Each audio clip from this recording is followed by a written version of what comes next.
सगी माँ की सुतेली बेटी। सुधा जी के 2 बच्चे थे, एक इनका बेटा अभिनाश और दूसरी उनकी बेटी परिया। सुधा जी का बेटा अभिनाश बड़ा था और नौकरी करता था, वहीं परिया अभी कॉलेज के फाइनल ईयर में पढ़ती थी। सुधा जी को शुरू से ही अपने बेटे पर बहुत परम था, लेकिन परिया से वो कुछ ज़्यादा प्यार नहीं करती थी। और एक दिन सुबह के वक्त, होनाज बेटा जल्दी देखो, ब्रेकफास्ट ठंडा हो रहा है। बस अभी आया था माँ, तैयार हो रहा हूँ, मुझे ऑफिस जाना है। अब तक प्रिया को भी बुला लो, वो भी ब्रेकफास्ट कर लेगी, फिर मैं उसे कॉलेज छोड़ता हुआ चला जाऊँगा। तुम ही परिया की ज़्यादा चिंता करने की ज़रूरत नहीं, मुझे पता है क्या सही है और क्या नहीं।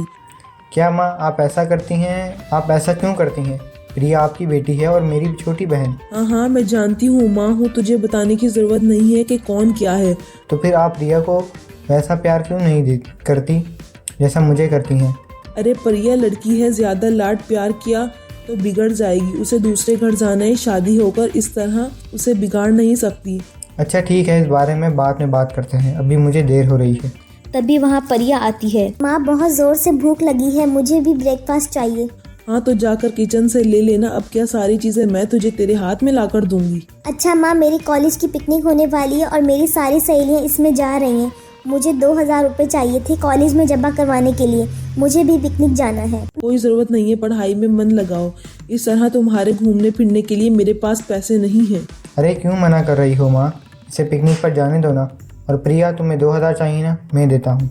ये क्या कर रहे हो तुम बेटा, कोई ज़रूरत नहीं है पैसे देने की, तुम जानती नहीं हो पिकनिक के नाम पर सारे पैसे खर्च करके आ जाएगी ये लड़की। अविनाश परिया को पिकनिक पर जाने के लिए पैसे दे देता है। कुछ ही दिनों के बाद परिया अपने कॉलेज की पिकनिक पर जाती है, लेकिन वहां से लौटकर आने में परिया को शाम को देर हो जाती है। जैसे ही परिया देर से घर लौटकर आई, सीधा सुधा जी ने नाराज होते हुए कहा, परिया कहाँ थी? अब तक 8 बज रहे हैं, सच सच बताओ पिकनिक के नाम पर कहाँ गई थी? मैं सोच रही हूँ बस हमें लौटने में थोड़ी देर हो गई, मेरी सारी सहेलियाँ भी अभी आई हैं और माँ हमारी टीचर भी साथ में थी, मैं बिल्कुल सच कह रही हूँ। देखो मुझसे झूठ बोलने की जरूरत नहीं है, सब जानती हूँ मैं, झूठ ना बोलो मुझसे। माँ मैं आपकी बेटी हूँ, आप मेरी बात पर भरोसा क्यों नहीं करती, सच कह रही हूँ मैं। तभी वहाँ पर अविनाश आ गया। परिया वहाँ से नाराज होकर चली जाती है। अपनी माँ की कड़वी बातें सुनकर परिया रोने लगी। अरे प्रिया क्यों रो रही हो? देखो माँ की बातों का बुरा मत मानो। नहीं भैया, मैं माँ की बात का बुरा नहीं मान रही, वो कभी प्यार से बात नहीं करती, जैसे मैं उनकी सगी बेटी हूँ ही नहीं। नहीं प्रिया, ऐसा नहीं करते। देखो मैं माँ से बात करूँगा और उन्हें समझाने की कोशिश करूँगा। ठीक है, अब रोना बंद कर दो मेरी बहन, एक बार मुस्कुरा तो दो। ठीक है भैया, आप कहते हैं तो मैं आपकी बात मान लेती हूँ। कुछ दिन और बीत जाते हैं, लेकिन सदा जी का बर्ताव अपनी बेटी परिया के लिए बिल्कुल नहीं बदला। और फिर एक दिन, अब तुम्हारा फाइनल ईयर भी पूरा होने वाला है और मैं चाहती हूँ कि इस साल तुम्हारी शादी हो जाए। लेकिन माँ भैया मुझसे बड़े हैं, आप उनसे पहले मेरी शादी क्यों करवाना चाहती हैं? अरे अविनाश लड़का है, अरे फिर ये सब डिसाइड करने के लिए मैं हूँ ना, पूछ नहीं रही, बता रही हूँ। लेकिन माँ मैं एक लड़के को पसंद करती हूँ और उससे शादी करना चाहती हूँ। ये क्या कह रही हो तुम? ये नहीं चलेगा मेरे घर में, मैंने तुम्हारे लिए जिस लड़के को पसंद किया है तुम उसी से शादी करनी होगी। लेकिन माँ अपने भैया की मंगनी भी तो उनकी कॉलेज फ्रेंड से उनकी पसंद की लड़की से करवाई है ना, जिससे वो कॉल करते थे, ये जानते हुए भी कि वो दूसरी कास्ट की है। देखो परिया, मुझसे ज़बान लड़ाने की बिल्कुल ज़रूरत नहीं है, मैंने जो कह दिया वो कह दिया। तुम्हारी शादी उसी लड़के से होगी जिससे मैंने तुम्हारे लिए पसंद किया है। और आज आपको मेरी बात का जवाब देना ही होगा। आप प्रिया से क्यों इस तरह सोचला व्यवहार करती हैं कि वो आपको खुद की बेटी हैं? माँ मेरे पास वजह है अविनाश, मैं तुम्हें बताना नहीं चाहती, लेकिन तुम बार बार पूछती हो तो ठीक है।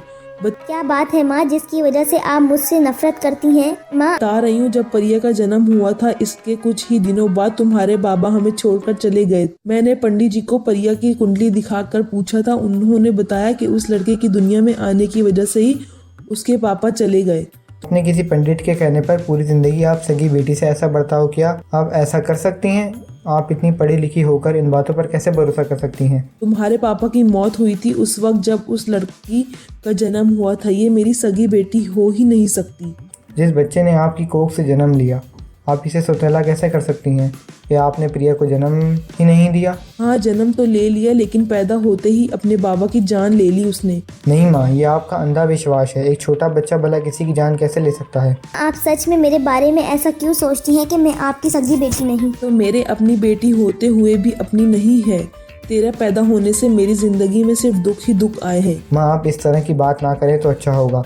आपको प्रिया को अपनाना होगा और आपकी बेटी है, इसने आपकी कोख से जन्म लिया है। लेकिन अविनाश, तुम ऐसा कैसे कह सकते हो? तुम्हारे पापा की मौत इस लड़की की वजह से हुई है। माँ, समझने की कोशिश करो। पापा की मौत इनकी बीमारी की वजह से हुई है, प्रिया की वजह से नहीं। आपको ये बात समझनी होगी। और एक बात बताइए, आप ही तो हमेशा कहती हैं ना, जब मेरा जन्म हुआ तो आप बीमार हो गई थी, तो इसका मतलब तो ये हुआ कि मैं भी मनहूस हूँ। मैंने जन्म लेते ही आपको बीमार कर दिया था, लेकिन आप तो ऐसा बिल्कुल नहीं मानती। तुम्हारे बाबा की मौत को बेकार ही परिया के जन्म के साथ जोड़ दिया। मुझे अब समझ में आ रहा है कि ये सब गलतफहमी थी। धीरे धीरे अविनाश ने सिद्धा जी को समझा दिया कि इनका बर्ताव परिया से गलत था। सिद्धा जी ने भी परिया को फिर से अपनी सगी बेटी की तरह प्यार करना शुरू कर दिया।